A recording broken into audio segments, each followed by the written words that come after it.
अस्सलाम वालेकुम, कैसे हैं आप? उम्मीद है सब ठीक ठाक होंगे। आज हम बना रहे हैं माश की दाल तड़के वाली, और इसमें कोई टमाटर नहीं डलेगा, मसाले दूसरे नहीं डलेंगे, सिर्फ नमक होगा और इसका तड़का होगा।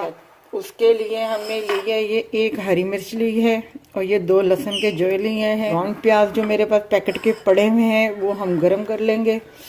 हाफ कप माश की दाल है जिसे मैंने 2 घंटे से भिगो के रखा हुआ है। अब मैं इसे जो है पानी मैंने ऊपर रख दिया है देचकी में, इसे मैं उबाइल करूँगी नमक डाल के।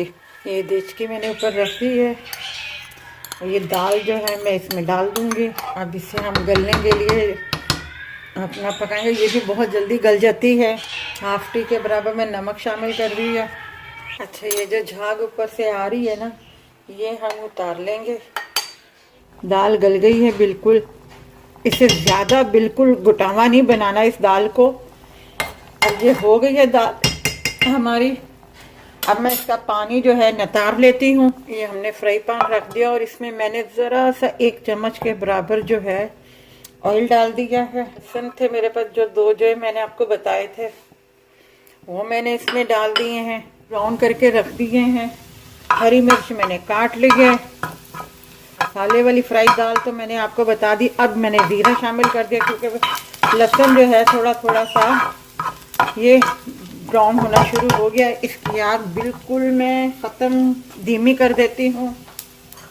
अब जो है इसमें जो है ये दाल में शामिल कर दूँगी। देखें, दाल हमारी तैयार हो गई है। अब हम सबसे पहले चाट मसाला है ये मैं शामिल करूँगी इस पर। ये हरी मिर्चें लगाऊंगी।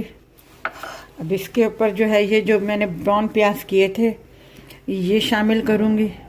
लेमन है, ये इसका रस जो है ये मैं डाल दूंगी। ये देखें हमारी जो है तड़के वाली जो दाल है अपना ये तैयार है। अगर आपको मैंने हाफ प्याली ली थी उस हिसाब से मैंने इसमें नमक शामिल करके दाल को उबाइल किया था और ये प्याज डाले थे। अगर आप ज़्यादा बनाना चाहते तो इसमें मतलब कोई ऐसा मुश्किल बात नहीं है अपना, क्योंकि इसमें कोई ऐसा और चीज़ है ही नहीं है। आप उस हिसाब से माशाल्लाह समझदार हैं, आप उस हिसाब से वो कर लीजिएगा। अगर आपको ये हमारी रेसिपी अच्छी लगी हो तो हमारी वीडियो को लाइक कीजिएगा, शेयर कीजिएगा और अपना ख्याल रखिएगा। अल्लाह हाफिज़।